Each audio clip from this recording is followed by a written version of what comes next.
नमस्कार, जोहार, welcome, happy republic day to all of you. आज रिपब्लिक डे 75वां रिपब्लिक डे मनाया जा रहा है।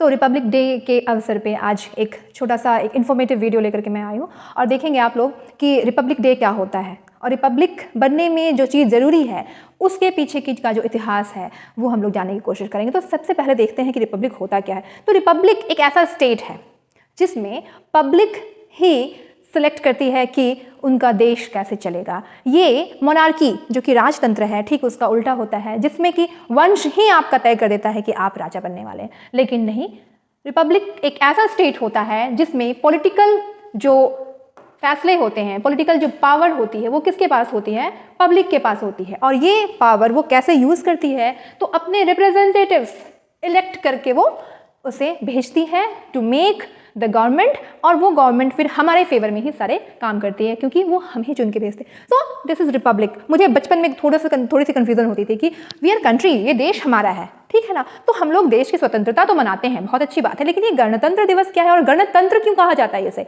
तो फिर धीरे धीरे पता चला कि ये गण मतलब ही होता है लोग, जहाँ लोगों का तंत्र हो, ठीक है, जहाँ प्रजा का तंत्र हो, तो उसे गणतंत्र कहा जाता है। तो इसकी शुरुआत जो हुई थी वो पहले थोड़ी सी हो गई थी हमारे भारत में भी, लेकिन इस कॉन्टेक्स्ट में, अभी के वर्तमान कॉन्टेक्स्ट में हम लोग देखते हैं कि 1947 के बाद जो हमारी गवर्नमेंट बनी that was elected by people. Okay, so elected by people, तो we are living in a republic और that's why we are celebrating republic day. तो रिपब्लिक डे सिर्फ रिपब्लिक होने से मतलब कि इलेक्शन होने से हो जाता है या इसके लिए कुछ और भी चीज़ें जरूरी हैं? तो देश को चलाने के लिए पहले राजाओं के पास कुछ नहीं होता था। मैंने वो फिल्म देखी है जिसमें बाहुबली है और उसमें वो कहता है कि मेरा वचन ही मेरा शासन है।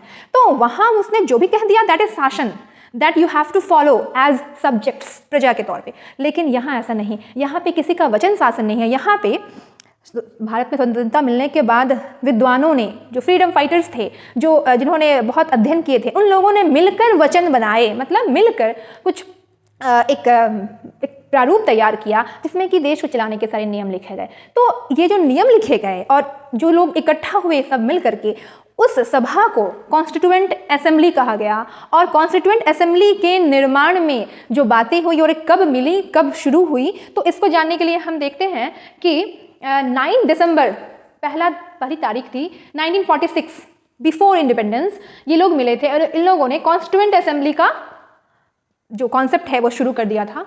और इन लोगों ने कॉन्स्टिट्यूशन हॉल में ये लोग मिले और यही कॉन्स्टिट्यूशन हॉल जो है अब सेंट्रल हॉल ऑफ पार्लियामेंट के नाम से जाना जाता है, ठीक है। यहाँ पर 207 मेंबर्स प्रेजेंट थे, 207 मेंबर्स प्रेजेंट थे जिन्होंने अपने नाम को रजिस्टर किया कि yes we are in, alright. और उसके बाद 1947 में असेंबली के पास 299 मेंबर्स हो गए, मतलब 207 ने पहली बार रजिस्टर किया खुद को, बट 1947 के दिसंबर में 299 मेंबर्स हो गए। अब ये मेंबर्स कौन थे? ये मेंबर्स इंडिया के डिफरेंट पार्ट्स से थे और डिफरेंट पार्ट्स में उस समय इंडियन प्रोविंस हुआ करता था, प्रांतों की व्यवस्था थी। ब्रिटिशर्स ने प्रांत बनाए थे, 2-3 राज्यों, जो भी हमारे राज्य हैं उनको मिला करके एक प्रोविंस बना दिया था। तो कुछ प्रोविंसेस थे और कुछ प्रिंसली स्टेट्स थे जिसमें कि राजा थे। सो 12 प्रिंसली स्टेट्स और 12 इंडियन प्रोविंसेस और 29 प्रिंसली स्टेट्स से मिल करके ये पूरा का पूरा मेंबर्स आए। तो अब मेरा क्वेश्चन ये है कि क्या ये मेंबर्स सिर्फ मेल थे या फीमेल्स भी थी? क्वेश्चन सीधा यही है, थीम आज के वीडियो का यही है। तो obviously not, constitution is not made only by males, it is not male made, alright. तो it has also some members from half of the world, ठीक है। सो कौन है वो, आइए हम लोग देखते हैं।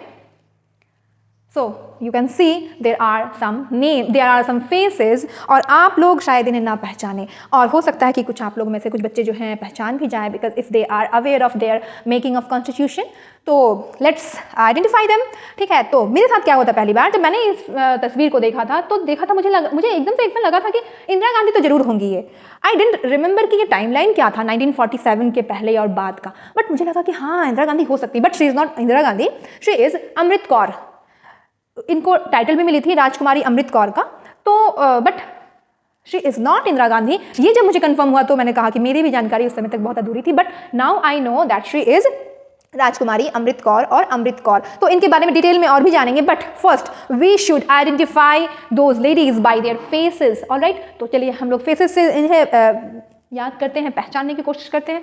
तो मेरा एक छोटा मोटा स्किल है पहचानने का लोगों को, कि हम लोग फेसेस के फीचर्स से या कुछ उनमें जो स्पेशल फीचर्स होते हैं उसको लेकर के हम लोग उनको मैं उनको पहचानने की कोशिश करती हूँ। जैसे कि आप देखेंगे इनमें से एक महिला है जो थोड़ी सी गंभीर है। गंभीर मतलब कि उनके एक्सप्रेशन से लग रहा है कि शी इज़ यूनिक वन। तो मैंने पहचाना कि चलो ये एंड तो ये अलग है, थोड़ी सी सीरियस है सब में से कंपैरेटिवली। तो मैंने पहले इनको पहचाना कि शी इज़ दुर्गाबाई देशमुख।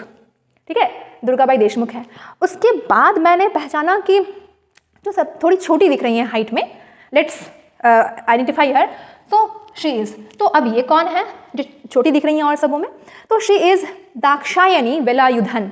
ठीक है, तो जानेंगे और कि कौन कौन क्या क्या थी, कहाँ से थी, बट लेट्स आइडेंटिफाई पहले कि उनके फीचर्स से थोड़े मोड़े। ठीक है, so the serious one is Durgabai Deshmukh, the shorter one is Dakshayani Velayudhan. Now I move कि किनके किनके फेस पर स्टिकर है, दैट बिंदी। ठीक है, सो लेट्स डू दैट।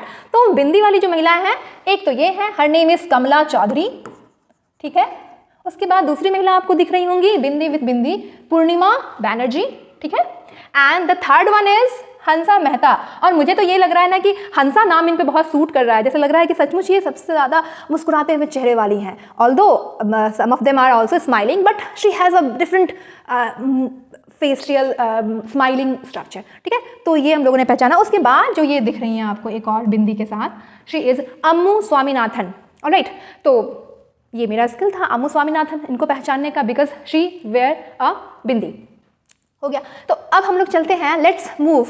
जो नेक्स्ट फीचर है कि सम लेडीज आर विथ ग्लासेस, है ना, चश्मा पहना है। तो यहाँ पहना है चश्मा इन्होंने और इन्होंने चश्मा पहना, तो शी इज़ विथ ग्लासेस।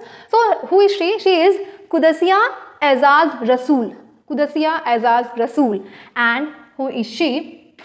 तो अब हम लोग इनको भी जानते हैं, इनका नाम है एनी मैस्करीन। ऑलराइट, तो विथ ग्लासेस ये है और ये है, क्योंकि ग्लास के साथ ये भी है, but I identified her earlier as क्या शॉर्टर वन, बट या शी इज दाक्षायणी वेलायुधन। तो आप लोग ऐसे करके इनको पहचान सकते हैं। Now who left? Who left? तो एक आप यहाँ देख रहे हैं, she is left and she is left. Alright, almost सब हो गई। तो she is Sucheta Kripalani. Sucheta Kripalani and she is Renuka Ray. Renuka रे। ठीक है, तो इस तरह हम लोग ना चेहरा सबसे पहले पहचान जाएंगे। हम लोगों से पूछा जाए, अगर दो चेहरे दिखा दिए जाएं और पूछा जाए कि इसमें से नेहरू कौन है, सरदार वल्लभ भाई पटेल कौन है, बापू कौन है, यू विल आइडेंटिफाई। ठीक है ना। ऑब्वियसली आप अगर सरोजिनी नायडू, इंदिरा गांधी का चेहरा दिखा दे तो हम समझ सकते हैं, लेकिन क्यों नहीं हम जानते हैं founding mothers of Indian republic को?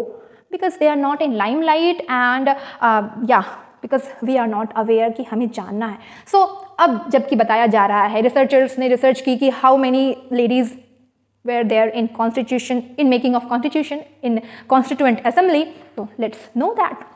तो मैं एक बार फिर से आप लोग को रिवाइंड करना चाहूँगी कि कौन कौन है। तो she is Kamla Chaudhari, she is Sucheta Kripalani, she is Durgabai Deshmukh, the serious one, she is with glasses Qudsia Aizaz Rasul, and she is Purnima Banerjee, she is Dakshayani Velayudhan, she is Renuka Ray, and she is Hansa Mehta, and she is Amrit Kaur, she is Annie Mascarene, and she is Ammu Swaminathan. So you must identify your founding mothers of